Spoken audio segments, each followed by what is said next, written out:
जय श्री राम भाइयों, आप देख रहे हैं द इंडियन ह्यूमन टॉक, जहां हम बात करते हैं सच, धर्म और ज्ञान की।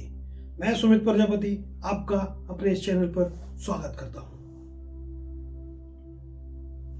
अगर सब कुछ भगवान ही कराते हैं तो इंसान मेहनत क्यों करे? अगर सब भाग्य में लिखा है तो कर्म करने का मतलब क्या है? आज श्री कृष्ण इस भ्रम को तोड़ने वाले हैं। अध्याय 2 में कृष्ण ने अर्जुन को आत्मा का ज्ञान दिया, कर्म का रहस्य बताया, लेकिन अर्जुन के मन में एक सवाल उठ गया। वह सोचने लगा, अगर ज्ञान इतना महान है तो फिर युद्ध क्यों, कर्म क्यों, संघर्ष क्यों? यही प्रश्न आप सबके मन में भी तेजी से दौड़ रहा होगा। जब सब पहले से ही तय है, फल तय है, तो हम कर्म क्यों करें? फल तो मिल ही जाएगा। तो चलिए गीता के पन्नों को आज फिर खोलते हैं और चलते हैं तीसरे अध्याय की ओर। यहीं से शुरू होता है कर्म योग। कर्म न करने से कोई भी मनुष्य कर्मों से मुक्त नहीं हो सकता, और केवल संन्यास यानी सब छोड़ देने से भी कोई सिद्धि को प्राप्त नहीं करता। श्री कृष्ण कहते हैं, जिस प्रकार दुख अपनी जिंदगी में कोई भी नहीं चाहता, पर वह खुद चलकर आप तक आ जाता है, उसी प्रकार सुख की कामना करने वालों को यह जानना चाहिए, सुख भी अपने आप चलकर आप तक समय अनुसार आ जाएगा। तो उसमें अपनी आसक्ति रखने से क्या लाभ? वह तो आना ही है। दोनों ईश्वर के भेजे हुए दूत ही हैं जो आपके जीवन को पूर्ण बनाने के लिए आते हैं। इसे ईश्वर की कृपा मानकर दोनों को समान भाव रखते हुए भोग लेना चाहिए, जबकि हम विपरीत करते हुए दोनों में भेदभाव करते हैं। सन्यासी का मतलब सब कुछ छोड़ देना नहीं है, बल्कि माया के प्रभाव से बचते हुए समान रूप से हर परिस्थिति में आपको जो भाव मिले हैं उसे भोग लेना है। और कर्मफल में अपनी आसक्ति रखने की बजाय अपने कर्तव्य का धर्मपूर्ण पालन करना चाहिए। कर्म का त्याग तो कभी हो ही नहीं सकता। हार मान लेना, अपने कर्तव्य का पालन न करना या उसका त्याग कर देना, यह भी कर्म ही है। बिना कर्म किए तो मनुष्य रह ही नहीं सकता, परंतु आज वह जैसे कर्म रचेगा वैसा ही फल भविष्य में भी भोगेगा। श्री कृष्ण कहते हैं, जीवन आपको क्या दे रहा है, हमारा ध्यान इस बात पर नहीं, परंतु जीवन में ईश्वर के द्वारा दी गई किसी भी परिस्थिति में हमारा कर्तव्य क्या है, उसे किस प्रकार धर्मार्थ होकर निभाना है, इस पर ध्यान देना होना चाहिए। श्री कृष्ण कहते हैं, यह सृष्टि मैंने बनाई, तुम्हें मैंने बनाया, जीवन की संरचना मैंने की, इस सृष्टि को मैं ही चला रहा हूं, तो फिर कर्मफल तुम्हारी इच्छा अनुसार कैसे हो सकता है? श्री कृष्ण कहते हैं, सब कुछ मेरा है, मेरी इच्छा के बिना एक पत्ता भी नहीं हिलता। तुम भी मेरे ही हो, क्योंकि तुम मेरे हो तो मैं तुम्हें एक अधिकार देता हूं, क्योंकि कर्म तो सभी को करना है। कर्म के बंधन से तो मैं भी बंधा हूं, मुझे भी हर पल कहीं ना कहीं किसी रूप में कर्म करना ही है। कर्म तो तुम्हें करना ही होगा, तो एक अधिकार तुम्हें देता हूं, कर्म अपनी इच्छा से करो, जैसा तुम्हें सही लगे वह करो, और फल वह भोगो जो मैं चाहूंगा। कर्म के अनुसार ही कर्म फल मिलेगा, या फिर कर्म वह करो जो मैं चाहता हूं, तब फल वही हो मिलेगा जो तुम चाहोगे।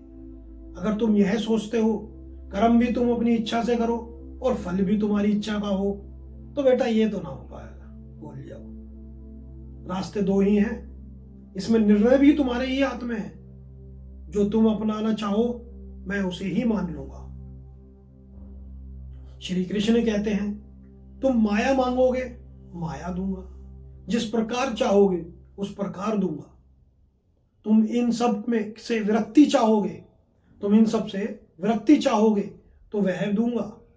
यहां तक कि मुझे मांगोगे तो खुद को भी तुम्हारे अधीन कर दूंगा। परंतु जो मैं कहता हूं कार्य वह करो। खुद को मुझ में समर्पित कर दो।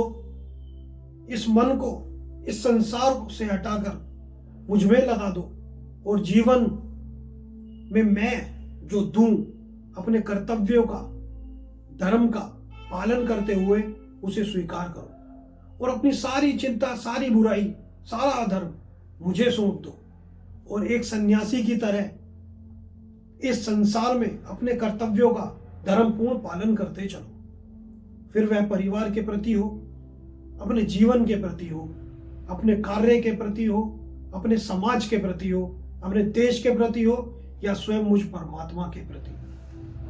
अब आपका एक और प्रश्न आ रहा होगा, सन्यासी कैसे हो जाऊं? परिवार को छोड़ दे या जीवन को छोड़ दे, क्या करें? तो अब इस बात को एक तरीके से समझते हैं। यह परिवार भी आपको ईश्वर ने दिया है, उसका पालन धर्मपूर्ण कीजिए, वरना इस संसार में अनेकों अनाथ लोग हैं। जीवन भी आपको ईश्वर ने दिया है, उस जीवन को धर्म संलग्न होकर जियो, वरना किस जगह किस तरह जीवन खत्म हो जाएगा आपको अंदाजा भी नहीं। अगर आपको कोई कार्य मिला है, जीवन में कोई उच्च पद मिला है जिसे आप अभिमान करते हो, अपनी मेहनत का गुणगान करते हो, तो वह भी उस ईश्वर की कृपा से ही मिला है। इस पद पर रहकर अपने कर्तव्य का धर्मपूर्ण पालन कीजिए, वरना बड़ी बड़ी प्रतिभाएं लिए लोग गलियों में चक्कर काट रहे हैं। श्री कृष्ण कहते हैं, तेरे पास जो भी है सब मेरा ही दिया हुआ है, तू उसे भोग, यह सब तेरे लिए ही है, चाहे वह सुख हो या दुख। परंतु जो नहीं मिला या और ज्यादा मिलने की लालसा में अधर्म ना कर, पाप ना कर, क्योंकि जो तेरा है वह तुझे ही मिलेगा, दूसरे का तेरा हो नहीं सकता और तेरा तुझसे कोई छीन नहीं सकता। इन विकारों की इच्छाओं में लीन मत हो, जिससे तू अपने कर्मों का बोध भूल जाए और जो तेरा है उसका भी नाश हो जाए।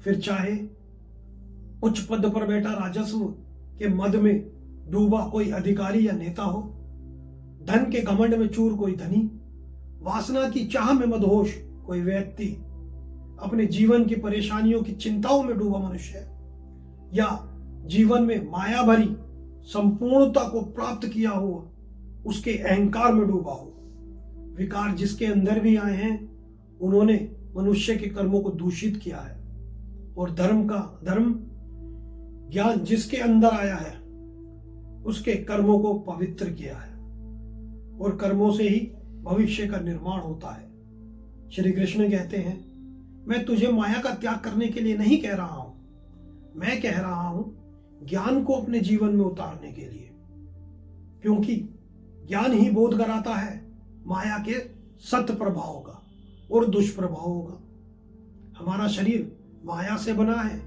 तो माया के साथ ही जीना है, परंतु माया के दुष्प्रभावों से बचना है और सत्प्रभावों को जीना है। इन विकारों के लालच में अपनी आत्मा को दूषित नहीं करना। फिर वह अधर्म से मिला धन हो, कोई पद हो, सम्मान हो, वासनाओं का पूर्ण होना हो, वह आपको कामनाओं के जाल में ही फंसाए रखेगा और आपकी दुर्गति निश्चित होगी। परंतु फल की चिंता ना करते हुए धर्म से किए गए कर्म सदा सदगति की ओर ले जाएंगे। कर्म ही पूजा है और इसका पवित्र होना जरूरी है, तभी जीवन भी पवित्र बन जाता है। और अगर आप अपने जीवन में मजबूत बनना चाहते हैं तो हमें सब्सक्राइब करें, क्योंकि अगले एपिसोड में कृष्ण बताएंगे ज्ञान योग और त्याग का रहस्य। इस वीडियो को लाइक करें, कमेंट करें, शेयर करें। मिलते हैं अगली वीडियो में, तब तक के लिए जय श्री राम।